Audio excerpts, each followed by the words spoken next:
Hi, and welcome back to Pine City Apiary. Today we're going to continue on our Meet the Creators series, but we're going to do it with a little twist. I sent Tim Huffman 5 questions and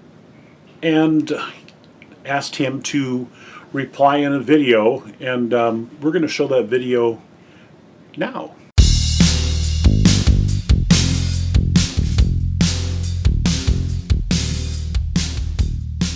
The first question that I asked him was, with the onset of CCD, which is the chronic collapse disorder, there's been a big influx of people starting to keep bees, or people that have returned to beekeeping. How long have you been a beekeeper, and did CCD have any influence in your decision to keep bees? I've been a beekeeper now for about 4 years here in Southwest Florida, and the colony collapse disorder did not have any influence in me starting the hobby. So basically what got me into the hobby is gardening. Beekeeping and gardening go hand in hand. Just like growing a plant from seed, with bees, you can start with a small colony, watch them grow and thrive and flourish, and ultimately harvest honey. Similar to a plant, you can start with a seed, watch that plant grow and thrive, and then harvest the fruit or the vegetable, and save the seed and start again. Tim, what do you find most enjoyable about keeping bees? The most enjoyable aspect I find about keeping bees is that they're amazing at adapting. I've seen bees, thrive inside of a water meter in the ground. They're in the side of homes. Colonies exist both big and small, so they're amazing with adaptation. What do you find that you dislike about keeping bees? What is the thing I dislike about beekeeping the most? That would be running out of woodenware. Here in Florida, where you can keep bees every single month of the year, I find it frustrating to run out of equipment. Not having enough bottom boards, or missing lids, or not having enough boxes. That can really set you back, and personally, I think being a responsible beekeeper means managing the hives enough so that they don't swarm. Here in my region, most homeowners will be scared of bees, and they'll just spray kill them, or they'll call a pest control company, and the pest control company will kill them. What challenges have you found documenting your journey on YouTube? How do you try to overcome these challenges? Are you finding success with your strategies? Challenges with YouTube? I would say my only challenge with YouTube, or documenting my progress on YouTube, is the challenge of placing the camera in the correct position so you capture everything on frame correctly.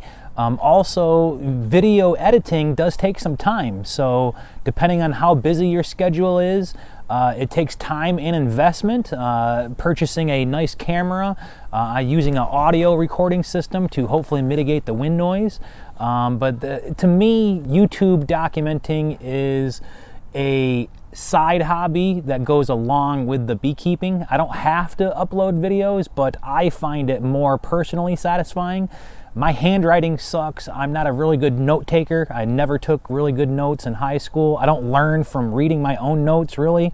I'm more visual and hands-on. So learning by my own trial and error really seems to benefit me the most. So I would say overall, yes, I'm finding success with my strategies, and that's simply just making a video, documenting it the best I can, trying to be very descriptive, and sharing it to the public. Tim, what have you learned about bees that has surprised you the most? I think what surprised me the most about keeping bees is just how fascinating they are. Seeing how well they adapt. My mistakes that I thought I made, they overcome them. So bees can really adapt and thrive if you allow them to.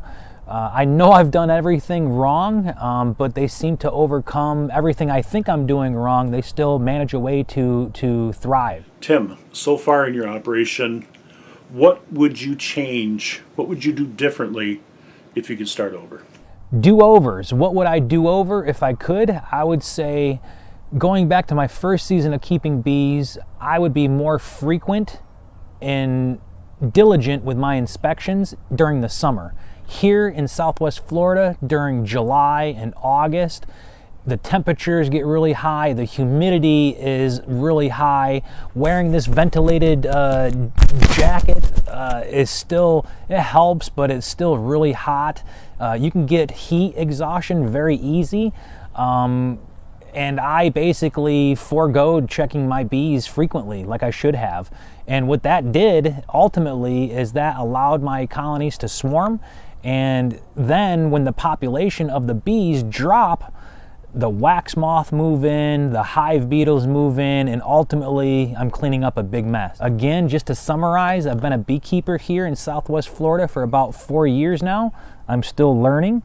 Colony collapse disorder did not have any influence on my decision to start the hobby. I find that keeping bees is really enjoyable because it kind of goes hand in hand with gardening. YouTube overall for me has been a success because for me personally, it helps me visually see what I'm doing, and it kind of points out my own errors that I think I'm making. The comments in YouTube I don't really pay attention to. I do take them, I read them, but again, beekeeping here in Florida is so different than it is up north. I take every comment that's negative with a grain of salt, and but overall people have been leaving some good suggestions, and it's helpful. And I've learned that beekeeping has surprised me in the essence that they are adaptable. It teaches me how to adapt. Watching a colony, learning more about them is really intriguing. And to date, a do-over is just frequently checking my bees when I'm supposed to, and it's, you know, planning ahead, almost like a game of chess. If I go into a colony, why am I going to open that colony and check the hive? What am I looking for? What's the next approach? If something is found, what am I going to do? It's knowing what to expect and having an action laid out ahead of time. So thank you, Paul. I really appreciate everything you're doing for the beekeepers. I really enjoy your channel a lot, and I appreciate you for inviting me to participate in these 5 questions. I look forward to seeing what other beekeepers will say in their responses as well. Hope you have a great Easter. Thanks again, and happy beekeeping. I want to thank Tim for participating in this video. I think it's going to be fun for everyone to see this, just to get a different perspective on what's going on with beekeeping. So as always, thank you for watching. Be sure to click the like button if you like the video.